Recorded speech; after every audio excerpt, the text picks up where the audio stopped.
Hello 8th class.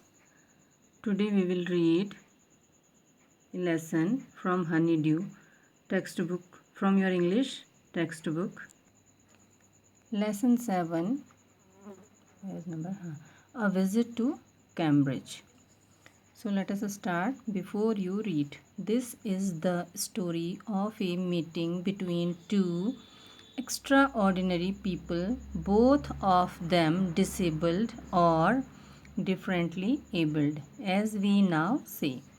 Stephen Hawking is one of the greatest scientists of our time. He suffers from a form of paralysis that confines him to a wheelchair and allows him to speak only by punching buttons on a computer, which speaks for him in a machine like voice. Firdaus Kanga is a writer and journalist who lives and works in Mumbai. Kanga was born with brittle bones that tended to break easily when he was a child. Like Hawking, Kanga moves around in a wheelchair. The two great men exchange thoughts on what it means to live life in a wheelchair and on how the so called normal people react to the disabled. Cambridge was my metaphor for England, and it was strange that when I left it had become altogether something else because I had met Stephen Hawking there. It was on a walking tour through Cambridge that the guide mentioned Stephen Hawking, poor man who is quite disabled now, though he is a worthy successor to Isaac Newton, whose chair he has at the university. And I started because I had quite forgotten that this most brilliant and completely paralyzed physicist,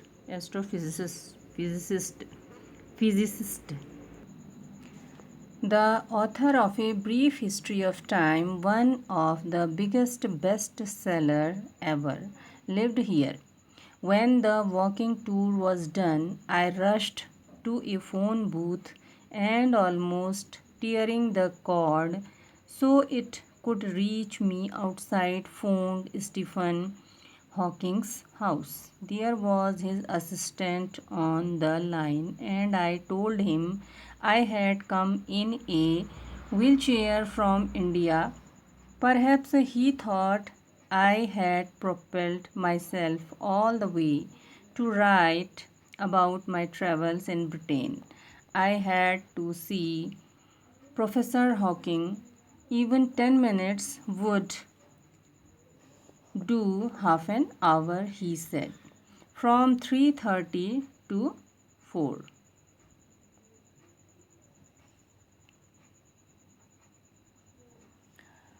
And suddenly I felt weak all over. Growing up disabled, you get fed up with people asking you to be brave, as if you have a courage account on which you are too lazy to draw a check. The only thing that makes you stronger is seeing somebody like you achieving something huge. Then you know how much is possible and you reach out further than you ever thought you could. I have not been brave, said his disembodied computer voice the next afternoon.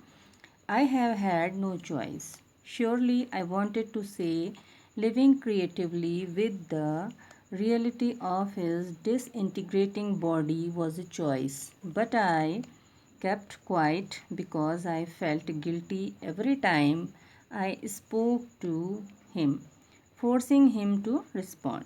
There he was tapping at the little switch in his hand, trying to find the word on his computer with the only bit of movement left to him. His long, pale fingers. Every so often, his eyes would shut in frustrated exhaustion, and sitting opposite him, I could feel his anguish, the mind buoyant with thoughts that came out in frozen phrases and sentences stiff as corpses.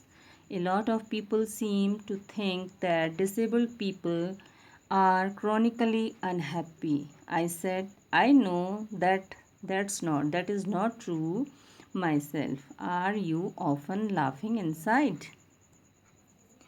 About 3 minutes later, he responded, I find it amusing when people patronize me. And do you find it annoying when someone like me comes and disturbs you in your work? The answer flashed yes. Then he smiled his one way smile, and I knew, without being sentimental or silly, that I was looking at one of the most beautiful men in the world. A first glimpse of him is shocking because he is like a still photograph, as if all those pictures of him in magazines and newspapers have turned three dimensional. Then you see the head twisted sideways into a slump, the torso shrunk inside the pale blue shirt, the wasted legs. You look at his eyes, which can speak still, and they are saying something huge and urgent. It is hard to tell what. But you are shaken because you have seen something you never thought could be seen. Before you, like a lantern whose walls are worn so thin you glimpse only the light inside, is the incandescent incandescence of a man, the body almost irrelevant, exists only like a case made of shadows.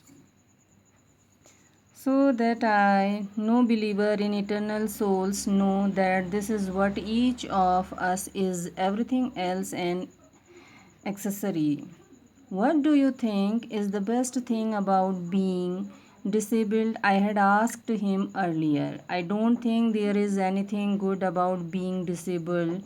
I think I said you do discover how much kindness there is in the world. Yes, he said it was a disadvantage of his voice synthesizer that it could convey no inflection, no shades or tone, and I could not tell how enthusiastic, enthusiastic, enthusiastically he agreed with me. Every time I shifted in my chair or turned my wrist to watch the time, I wanted to make every one of our 30 minutes count. I felt a huge relief and exhilaration in the possibilities of my body, how little it mattered then that I would never walk or even stand. I told him how he had been an inspiration beyond clutch for me, and surely for others. Did that thought help him? No, he said, and I thought how foolish I was to ask. When your body is a claustrophobic room and the walls are growing narrower day by day, it doesn't do much good to know that there are people outside smiling with admiration to see you breathing still. Is there any advice you can give disabled people? Something that might help make life better?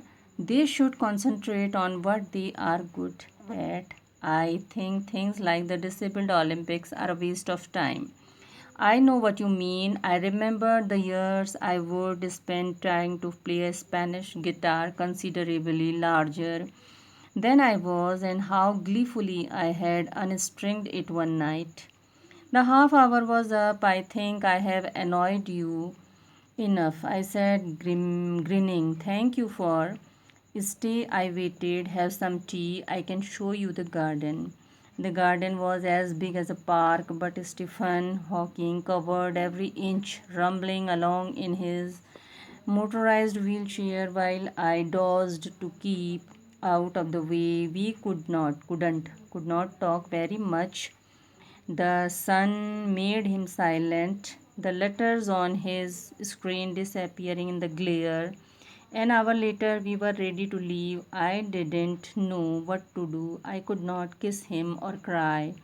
I touched his shoulder and wheeled out into the summer evening. I looked back and I knew he was waving, though he was not watching him, an embodiment of my bravest self, the one I was moving towards, the one I had believed in. For so many years alone, I knew that my journey was over for now.